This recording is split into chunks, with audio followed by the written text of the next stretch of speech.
জানো তো, ঘুড়ির সুতো ছিঁড়ে গেলে যেমন ঘুড়ির পিছনে দৌড়তে নেই, ঘুড়িকে উড়তে দেখার মাধ্যমেও একটা আনন্দ উপভোগ করা যায়। ঠিক তেমনই কিছু স্বার্থপর মানুষ তাদের স্বার্থ ফুরিয়ে গেলে যখন তোমার সঙ্গে দূরত্ব বাড়িয়ে নেয়, তখন তাদেরকে কোনো রকম কোনো কিছু বোঝানোরও দরকার নেই। সেই দূরত্বটাকে না কমানোরও চেষ্টা করতে নেই, কারণ ধৈর্য ধরতে হয়। একটা সময় সেই মানুষটা নিজের ভুল বুঝতে পারে এবং তার যে অনুশোচনা, সেই অনুশোচনাটাও নিজের চোখে দেখার মধ্যেও ভীষণ আনন্দ পাওয়া যায়। আচ্ছা দাঁড়াও, অনেক গল্প অনেক কথা হবে তোমাদের সঙ্গে।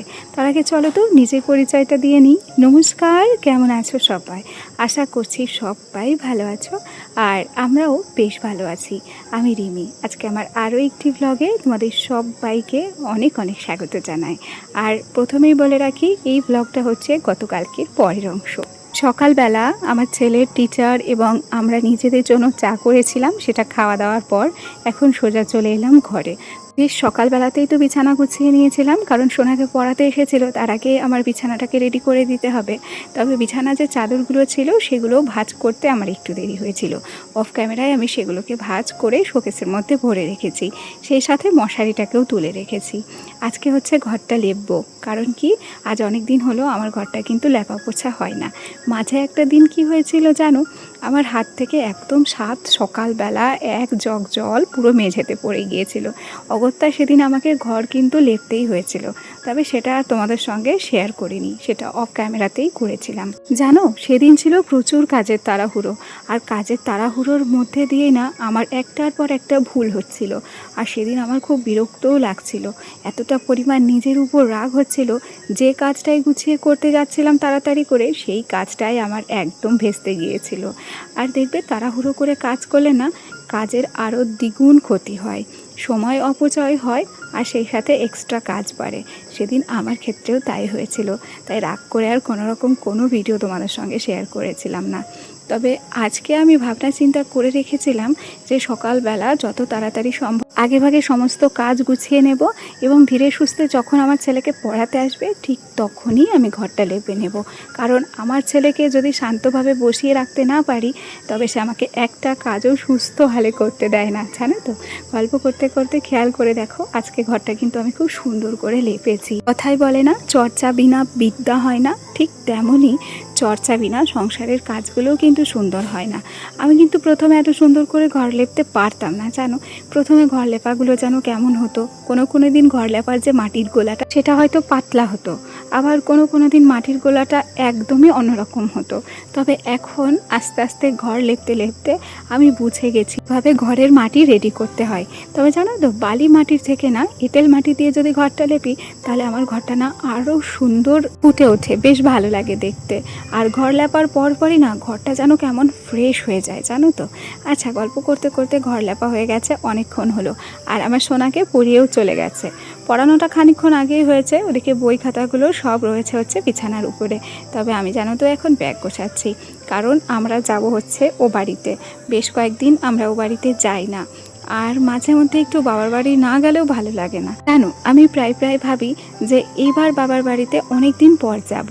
তবে না, যখন 7 দিন কিংবা 8 দিন হয়ে যায়, তখনই মনটায় কেমন যেন টান দেয়। তখনই মনে হয় কি যে গিয়ে 1-2 দিন ঘুরে আসি, আর তখন এখানে ভালো লাগে না। আর আমার বাবার বাড়ি থেকে শ্বশুর বাড়ির দূরত্বটা খুব একটা বেশি নয়, তাই যখনই আমাদের ইচ্ছে হয় তখনই কিন্তু আমরা চলে যেতে পারি। জানো, আমার বর আগে কোনো দিন ও বাড়ি যাওয়া নিয়ে কোনো অবজেকশন করতো না। তবে জানো তো, এখন খুব একটা যেতে দিতে চায় না, কারণ সে বলে ও বাড়িতে গেলে আমার ছেলের নাকি ঠিকমতো খাওয়া দাওয়া হয় না, আমার ছেলের নাকি পড়াশোনা হয় না। আর সাথে এই কথাটাও বলে যে ও বাড়িতে গেলে আমি নাকি কালো হয়ে যাই। আসলে আমি এমনি কালো, তবে ও বলে যে এখানে ঠিক যতটা যেমন পরিপাটি থাকো কিংবা স্কিনটা যতটা গ্লো করে, বাবার বাড়ি একদিন গেলে তোমার স্কিনের গ্লো নষ্ট হয়ে যায়। সেই জন্য ও বলে যে একটু কম বাবার বাড়ি যাও। কিন্তু এই কথা কি শোনা যায় কিংবা মানা যায়? বাবার বাড়ি যেতে প্রত্যেকটা মেয়েদের ইচ্ছে থাকে, আমারও ঠিক সেরকম ইচ্ছে করে, তাই সে বারণ করলেও আমি কিন্তু যেতে চাই। জানো, আজকে ভেবেছিলাম যে আমার কোনো কাজই নেই, ঘর লেপা হয়ে গেল মানে আমার মাথা থেকে চাপ কমে গেল। তবে ভাবলাম যে না, বাবার বাড়ি যাব। বেশ কয়েকদিন ঘরটা আটকানোই থাকবে, বন্ধই থাকবে। এই ঘরটার কোনো রকম কোনো পরিচর্যা হবে না, সেই কিন্তু ধুলো বালি ময়লা জমে যাবে। সুতরাং ভেবেছি যে যাওয়ার আগে একটু সব কিছু পরিষ্কার পরিচ্ছন্ন করে যায়, তাই না? এখন শোকেসটাও সুন্দর করে মুছে নিচ্ছি। আবার যখন ও বাড়ি থেকে আসবো তখন সেই এসে সেম কাজগুলোই করতে হবে। তবে কি সংসারের উপর একটা মায়া পড়ে গেছে, তো এই কাজকর্মগুলো না করলেই না। সংসার ফেলে এখন আর তেমনভাবে কোথাও যেতে পারি না জানো। আর অগোছালো সংসার রেখেও কোথাও যেতে ইচ্ছে করে না। পরম যত্নে সংসারের সমস্ত কাজ গুছিয়ে করার চেষ্টা করি গো।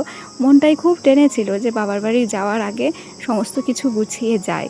সেই জন্য শোকেস আলনা সমস্ত কিছু ক্লিন করে নিলাম, আর ঘরটাও লেপে নিয়েছি। এরপরে দেখো আমি কিন্তু রেডি হয়ে গেছি। জানো, এই যে কুর্তিটা আমাকে তোমরা পরতে দেখছো, এই কুর্তিটা কিনেছিলাম আমি যে বছর গল ব্লাডারে অপারেশন হয়েছিলাম, ঠিক সে বছর।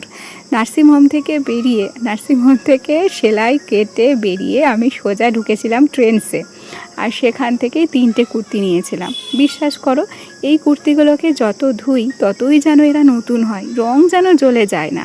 আজ কম দিন হলো না গো গল ব্লাডারে অপারেশন হয়েছি, 4 বছর হয়ে গেল। কুর্তি ঠিক যেমন তেমনই আছে। তবে খুব সুন্দর একটা লাল কালারের কুর্তি নিয়েছিলাম জানো, সেই কুর্তিটা গিয়ে যে আমার ঘর থেকে চুরি করে নিয়ে গেছে তা আজও পেলাম না। আজও মনে মনে খুঁজি, কারণ ওই লাল কুর্তিটা ছিল আমার ভীষণ প্রিয়। গল্প করতে করতে আমরা কিন্তু বাবার বাড়িতে পৌঁছেও গেছিলাম। আর মাসির বাড়ি এসে দেখি আমার ভাই কি সুন্দর করে ঘরটাকে মেকওভার করেছে। আসলে আমার মাসিদের ঘরগুলো এমনিই সুন্দর, তবে আমার ভাই না 2টো করে পর্দা লাগিয়েছে জানালায়, আর দরজাতেও পর্দা লাগিয়েছে, আর সেই সাথে উপরে একটা ঝাড়বাতি মতো লাগিয়েছে। এত সুন্দর ঘরটাকে লাগছে, পুরো নতুনের মতো লাগছে। আর পর্দাগুলোও কিন্তু ভারী সুন্দর ছিল জানো। আচ্ছা, ভিডিওর এ পর্যায়ে এসে আমরা চলে এসেছিলাম মেলায়। আর মেলাতে না 2টো বাচ্চা খুব সুন্দর বর বউ সেজে নাচছিল। এদের গানটা তো তোমাদের শোনাতে পারলাম না, একটা বেশ ফানি গান টাইপেরই ছিল।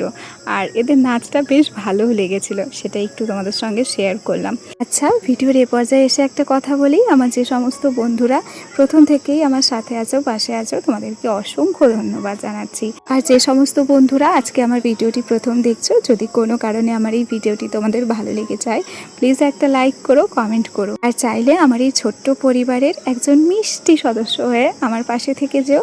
আর সেই সাথে ভিডিওটা কেমন হয়েছে অবশ্যই জানিও। চলো আজ তবে আসি, টাটা সবাইকে।